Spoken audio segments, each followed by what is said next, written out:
What's up, ladies? It is our Mentor Motivation Monday video, and I'm so excited to be making this for y'all. If you do not know who I am Rachel L. Proctor, and I am your virtual mentor.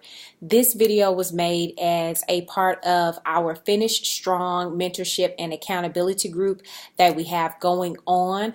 If you stumbled across this video maybe on YouTube or somebody forwarded to you and you are not already a part of our group and would love to see how you can be a part of that group, you can actually go to www.rachellproctor.com/finish strong, and you can enter your name and email and you can sign up there, and you will get a welcome email with all the details on how to submit questions for these videos, as well as be a part of our Facebook group that is growing. So now, with that out of the way, this is the Mentor Monday or Mentor Motivation Monday video, and today's video was sparked from a question from one of my mentees here that submitted a question in regards to confrontation of an issue and how you should confront that particular issue. And so basically my title for this video, or my subject, will be confronting a bad situation the right way. Like, what is the right way to confront a situation when you're the one that has to do the confronting? Now, this is the thing about confrontation. It can be very hard. It can be very difficult, but confrontation can prove to be a major moment for growth if you handle the confrontation the right way. So what I hope to do is to give you some information or some, I guess, pointers and methods that you can use when having to confront someone, or deciding if you should confront someone or not. That's what I hope to give you guys in this video. And let me read the question for you. This was the question that came in, and hold on, I won't say the name just because I don't, let's see. But anyway, this is from one of my mentees, and the question basically is, do you have any advice on how to handle conflict within business and ministry, especially when it's also a personal relationship? I'm dealing now with someone who I paid for some services, but there are some major glitches. Some other things have been patterns going on for months. I care about this person, but some things, such as having paid for services, is something that I can't let slide. Our friendship makes it harder for me to speak up when I'm upset about money. I feel like I've made it about the situation now and not the person, and recently sent some correspondence to that person that I'm now regretting. What should I do? Okay, great question. And so when I was praying about this particular question, and the reason that I chose this particular question this week, because I know many of you have sent in questions that will be for future Mondays, but the reason that I chose this question is because I felt it was a good question that could benefit the entire group, for where I've seen many of you where you are, things that you've asked in other questions within the group and so forth. I've seen kind of this theme of how to confront or how to approach someone in love. And so I felt like this would be a good topic to address for this Monday. So it took me actually to a story about Peter and Paul, the Apostle Paul in the New Testament. And I don't want to go too far into the actual story. I kind of want to give you just a really quick summary of what happened, because I don't want to make this a Bible study. I want to get to the points, the actual points that we're trying to make. But it's actually in Galatians 2 verses 11 through 21. And again, this is talking about Peter and Paul. And Peter, of course, we know was one of Jesus's disciples, and he was one of the more prominent, I guess, out of the disciples. And he was, of course, a Jew, and they were under the law. And so the law governed everything that the Jews did, from what they ate to just the way they were buried, their circumcision. I mean, everything. The law governed everything. And so it wasn't really until Peter kind of really struggled with the whole fact of, like, when in Matthew, when Jesus says, go out into the world and make, disciples of all men, and kind of struggled with the fact that they had to intertwine with the Gentiles, which is not something that the Jews did, because they were so legalistic. They were so bound by what the law said. So Peter really struggled with that. And so it wasn't until events like in, I think, like Acts 10, there were some things that were going on, and it was revealed to Peter several times in a vision and in the gospel, that the gospel was to be freely given to the Gentiles and to everybody. And so again, you have to understand that Peter was brought up as a Jew. And so to them, they believed that it was forbidden to have any type of just close fellowship with the Gentiles. But eventually, like I said, after it had been revealed to him many times, Peter did obey the instructions of the Lord in regards to his interaction with the Jews, with him spreading the gospel to the Jews. But there came a moment that tested Peter. Of course, we know Peter was tested many times and failed a lot of times. And so this was no different to Peter's life and just the times he was tested. And so there was a time when Peter was leaving, I think it was the Jerusalem Council, and he was taking a trip to Antioch. And so it was, and really, I don't want to get too far into all the logistics of it. But anyway, Peter came to Antioch, and so this was when Paul found it necessary to rebuke Peter. And so basically, Peter was having he was eating and he was fellowshipping with some of the Gentiles, but then there was a certain group of Jews who came in. And so when he saw those Jews come in, he started basically being hypocritical with his interaction with the Gentiles. I want to make sure I'm keeping everything straight. He started being very hypocritical, and he started to withdraw himself from the Gentiles, and possibly because maybe he was intimidated by these other men that were coming in. There were Jews. Maybe he was afraid that they would go back and say something to the other Jews about him interacting with the Gentiles. But nonetheless, it upset Paul, and so Paul had to openly and publicly rebuke Peter as it pertained to his hypocrisy and, withdrawing himself from the Gentiles, when Peter knew what the Lord had instructed him to do in regards to his fellowship, and that there was no Jews, there was no Gentiles, but God wanted everybody to be one as a people. And so, again, Paul had to actually openly rebuke him. And again, you can read this particular thing, and if you know me, if you attend my Bible studies, watch them online, whatever, I always instruct you, go back and read that text. That's Galatians 2:11 through 21. Now, you're probably going to have to read really Galatians 2, maybe even just Galatians 1, all the way to kind of get the full context of what is happening. I may try to pull together something, I don't know, with the Bible study for that, but right, for all intents and purposes, Galatians 2:11 through 21 will kind of give you a gist of what happened. But basically, Paul had to confront Peter on him being a hypocrite. And again, confrontation is not something that is always easy. It's never easy. Most people try to avoid confrontation at all costs. I think sometimes, like this particular person who wrote in to me about this particular issue, I think it had just gotten to the point to where it was too uncomfortable to not confront the issue, especially as it pertained to money and, mixing all those things. And it's kind of like, okay, do I try to salvage the friendship, or like, how do I make this thing right and do everything in love? And so those are some of the things that I want to share, because again, I found for myself, when I have put myself in a place to stop avoiding conflict, because I think a lot of times we try to avoid conflict and we avoid it and we avoid it. And the longer that we put things off, really the worse that it gets.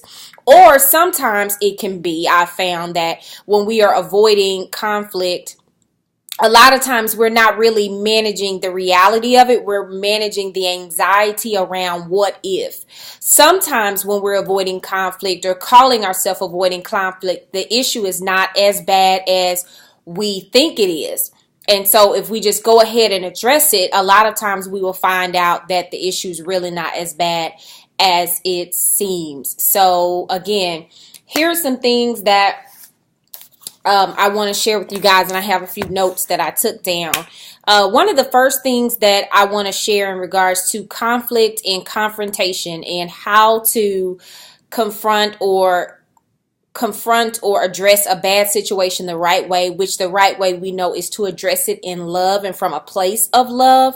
The first thing that you want to do is to pray about whether or not, well, let me see. Yeah, pray about whether or not this issue really needs to be addressed. Again, it kind of goes back to, what is the real issue? Am I managing the anxiety around what ifs? Am I kind of creating something? Or is there a real issue here that needs my attention, that needs to be addressed? Is there some reconciliation that needs to take place? And so the first thing that I would do would be to pray about whether or not this issue needs to be addressed. What is the issue? So sometimes we think the issue is one thing when God will show us that the issue is really something else, or maybe the issues within ourselves. So we have to really pray about what the issue is and whether or not the issue really needs to be addressed. And the second thing that I will add to that is, if God shows you that there is an issue that needs to be addressed, then you need to pray about the right timing, because a lot of times timing means everything. Again, if there's an issue and you're really upset about it, the right time to talk about it is probably not while you're fuming, mad, and while you're extremely angry. That's probably not the right time to address it, because a lot of times you're going to be in your feelings and you're not going to be able to rationally think, and there may be something that you may say that you will later regret and that you can't take back. So you really want to make sure that you're in the right frame of mind and that you've been prayerful about your words, and praying that God will give you the words and give you the right time to address it. The second or third thing, I guess, I don't have them numbered. I just kind of have them bullet pointed. But the next thing that I want to say is, you need to check your motive. You need to check your motive for why you want to confront this person about the issue, because your goal should be to help that person, help you and that person to come to some common ground, to come to a resolution, to come to an understanding. Again, your motive should be to help, not humiliate. Your motive should be to help and not humiliate the other person. Again, check your motive. The next thing is, you need to be specific. When you have prayed about that thing, when you've asked God, what should I do and how should I say it, when should I say it, you need to be very specific with the person. You don't need to beat around the bush. You don't need to be vague. You just need to go ahead and say what the issue is and say how it made you feel. Because we have to keep in mind that how we feel about something may not necessarily be reflective of the intents of the other person. So that's why you have to make sure that you're very prayerful, because a lot of times the things that people do, a lot of times they're not aware of how those things will make us actually feel. Now, that I'm not saying that's a blanket statement for every situation, because it's different. Some people do things and they're intentional, so that may not necessarily apply in that case. But you want to make sure that you're very specific about the problem. The next thing is, you need to attack the issue and not the person. Again, this kind of goes back to your motive. Are you presenting this issue to help the situation, to help you and the other person to come to some common ground? Or are you there to try to humiliate the person and make the person feel bad because it hurt your feelings? So you need to make sure that you're attacking the issue. Again, your critiques and your criticism needs to be about the issue and not about the person themselves. Because a lot of times the issue and the person, that's separate. So you need to make sure you attack the issue and not the person on a personal level. Again, now the next thing that I want to share is, do not procrastinate or postpone talking to them. Once God has released you and once you've been prayerful about when to talk to that person, do not procrastinate around talking to that person.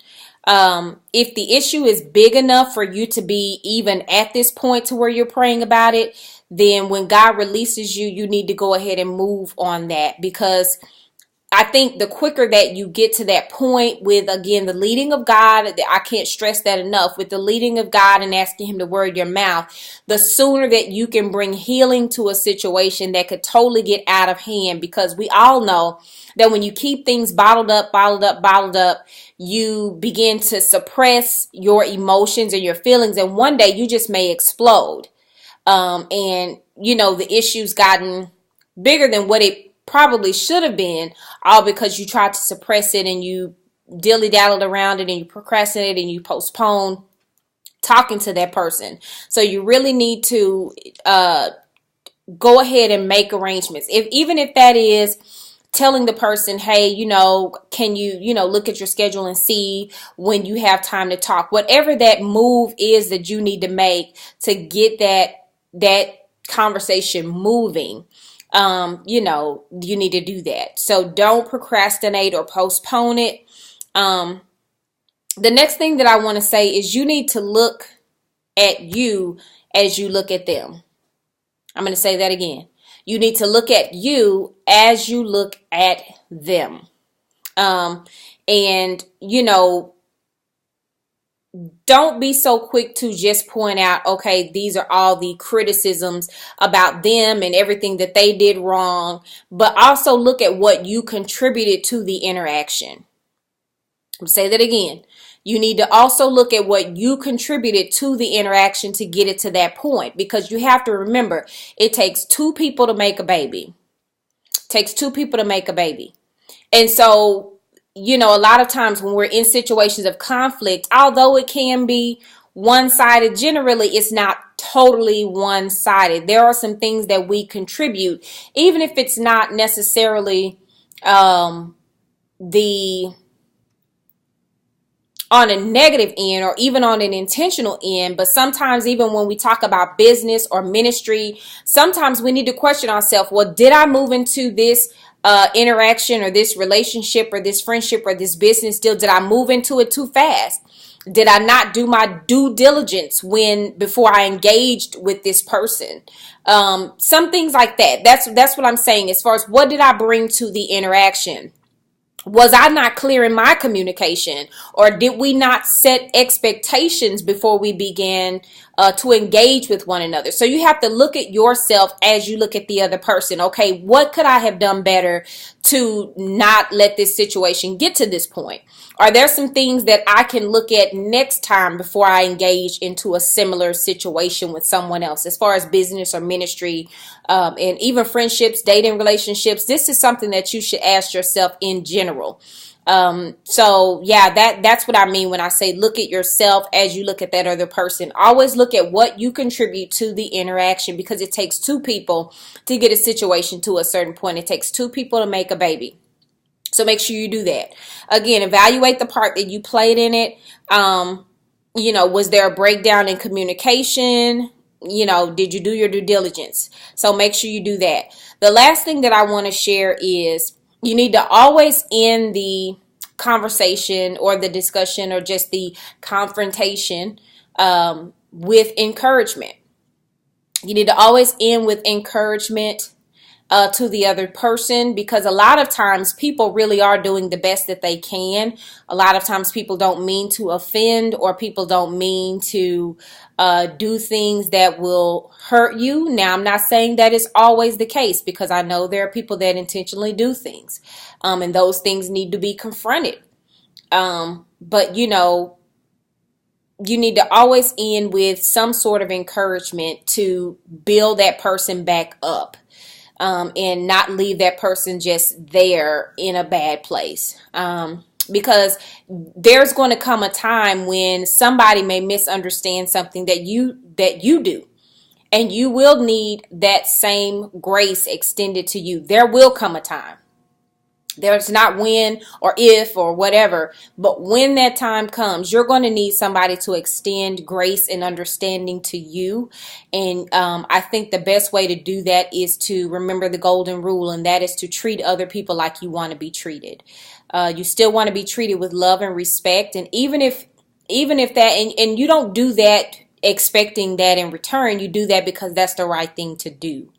And people have souls, people have hearts, and you never know how you, again, ending with encouragement and doing the right thing, and even if it's a bad situation and even if it was upsetting to you, you never know how you reacting in a godly way can not only bring restoration to the situation, but you may also bring healing to areas that were broken within that person, the reason that we're at a point of conflict. Because a lot of times you can judge a person that's hurt on the inside by the way they act on the outside.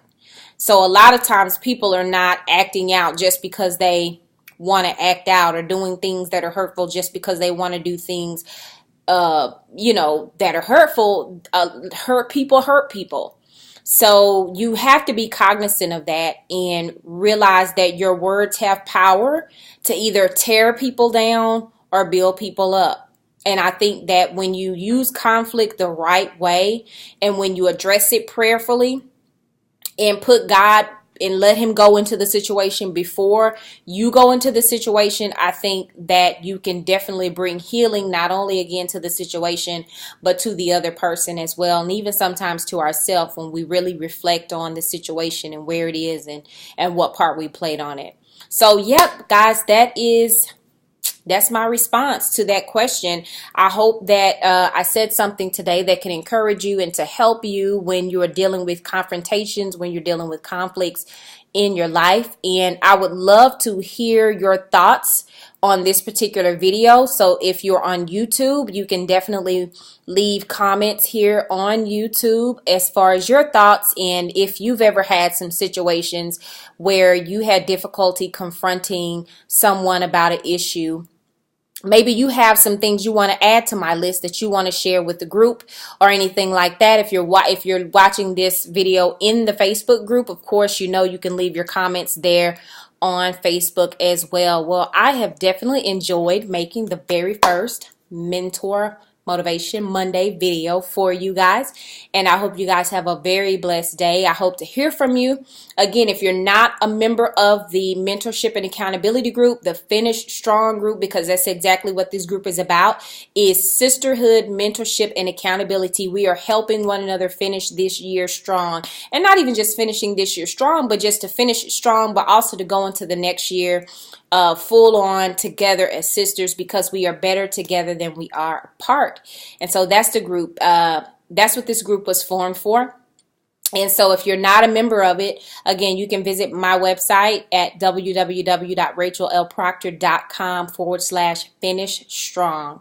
And you can enter your name and email, and you can do that. Also, if you have not downloaded the Emerge Online Devotional app, you can definitely do that too. That is my app where I send out daily devotions and inspirational timeline graphics and other things inside the app. You can also get all the replays to my Periscopes.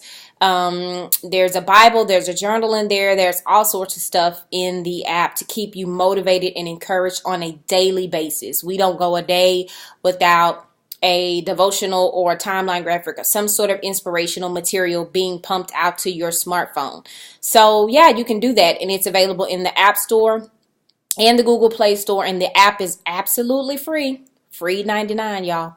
Can't beat that. So yeah, ladies, so again, I've enjoyed talking to you guys. I hope this video helps you. Please share, subscribe, comment, do whatever you got to do to make sure that you stay connected with me, as well as you share this message with a sister that you know could use it. Well, all right, guys, I got to run, but it's been real, and I will holler at y'all next time. Peace out.